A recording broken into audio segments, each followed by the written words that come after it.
एक चीज बड़ी क्लियर कर दूं, ये जुडिशरी अगर ये समझती है कि वो बार को और खास तौर पे मुतलका वकला साहिबान को इत्मीनान में लिए कोई फैसला मुसल्लत करेगी तो अपने ज़हन से ये बात निकाल दें, हम ऐसा नहीं होने देंगे। अभी मेरे भाई मकसूद भुट्टर साहब ने बात की, उस वक्त भी एक प्रेसिडेंट था कि जिन्होंने वकला के लिए स्टैंड लिया। आज भी हम अपने प्रेसिडेंट इश्तियाक खान साहब की सरबराही में सिर्फ वो काम होगा जो वकला साहिबान चाहेंगे, इसके अलावा किसी का एजेंडा, किसी का सियासी एजेंडा हम किसी तरह बार के ऊपर मुसल्लत नहीं होने देंगे। ये मैं जुडिशरी को बताती जाऊं कि जियाउल हक ने भी एक दफा कोशिश की थी, जियाउल हक ने भी बार को डिवाइड करने की कोशिश की थी, और आज भी वो इतना क्रिटिकल टाइम है पाकिस्तान के ऊपर कि आप देखें कि कोई और पाकिस्तान के अंदर कोई शख्स, कोई फर्द, कोई अदारा, कोई सियासी जमात इनके सामने नहीं खड़ी हो सकती। मैं सलाम पेश करती हूँ लाहौर हाईकोर्ट बार के वकला साहिबान को और अपनी मोअज़्ज़ज़ कैबिनेट को कि देख लें, हम पूरी तरह कायम और दायम हैं और किसी में इतनी जुर्रत नहीं कि वो हमारी आवाज को खामोश करवा सके।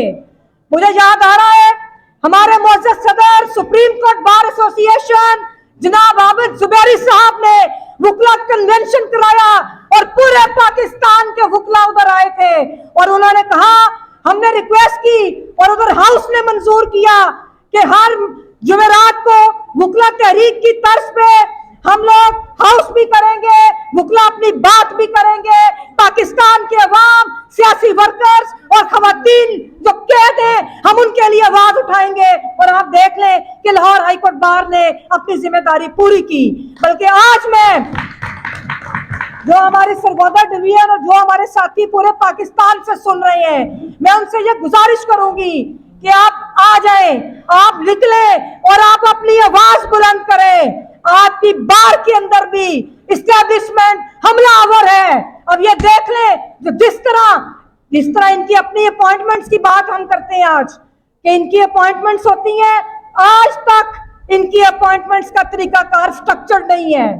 इसी तरह इन्होंने जो बेंचेस की बात की है, किस असूल के ऊपर ये वो बात कर रहे हैं, कौन सा स्ट्रक्चर्ड क्राइटेरिया है और ये कैसे हो सकता है। अभी मेरे भाई ने जिक्र किया कि मियां वाली के लिए कुछ, तो ये कैसे हो सकता है कि बकर के लिए कुछ और मियां वाली के लिए कुछ। हम पूरे सरगोदा की बात करते हैं, पूरा सरगोदा की। और दूसरी बात कि ये, लेकिन इस सब के बावजूद मैं गुजारिश जरूर करूंगी कि ये हर एक का फ्रीडम ऑफ एक्सप्रेशन है कि वो अपना मौकफ रखे। ये हाउस इसीलिए है, हमने सब वकला ने मिलके अपनी बात एक तरीके से और आपस में कोई निफाक नहीं पैदा होने देना। पूरी कौम आपको देख रही है, आपने प्रोटेक्ट करने कॉन्स्टिट्यूशन, यहाँ पे अदलिया गैर फाल है, आपको नजर आ रहा है। आप ये देखें कि आज मुझे फिर अफसोस के साथ कहना पड़ता है, कुछ मुझे कल लोग मिले और उन्होंने बताया कि जो जेलों में खवातीन है वो बहुत बुरे हालात में है, जेलों के अंदर वो बहुत बुरे हालात में है। किस तरह उनसे बयान दिलवाते हैं ये कि जी हमारे साथ कोई हरासमेंट नहीं हुई, ये हमारे साथ कोई मसला नहीं। ये उस दिन होगा जिस दिन वो इधर आकर हमें बताएंगी, फिर हम यकीन करेंगे। तुम कस्टडी में लेके किस तरह के बयान पब्लिक में दे रहे हो, हमें तशवीश है। मैं फिर तशवीश का इजहार करती हूँ खवातीन और सियासी वर्कर्स के लिए कि जिनकी बेल होती है वो बाहर आते हैं और ये किसी और मुकदमे में उठा के ले जाते हैं और अदलिया मुंह देखती रह जाती है। ये जजों के फैसलों को पामाल करते हुए उन मासूम लोगों को फिर उठा लेते हैं। आप मुझे बताएं कि जुडिशरी के अपने फैसले हैं कि हम पाकिस्तान के शहरियों को ब्रूटैलिटी ऑफ जस्टिस से तहफ़्फ़ुज़ देंगे, तो किधर है आपकी वो जजमेंट्स। इनके अपने फैसले हैं कि पनिशमेंट बिफोर जजमेंट का कोई कॉन्सेप्ट नहीं। तो ये जिस तरह इन्होंने सियासी वर्कर्स को और खवातीन को खास तौर पे निकल के दोबारा गिरफ्तार करते हैं, तो इसका मतलब ये है कि इस तरह तो कभी कोई बाहर ही नहीं आ सकता। आपने ताहयात इन सियासी वर्कर्स को अंदर भेज दिया है, अफसोस की बात है। दूसरी बात कि हाँ, यहाँ पर हमारे खिलाफ एक पिछले हफ्ते प्रोपेगेंडा किया गया कि जी बार्स का क्या है।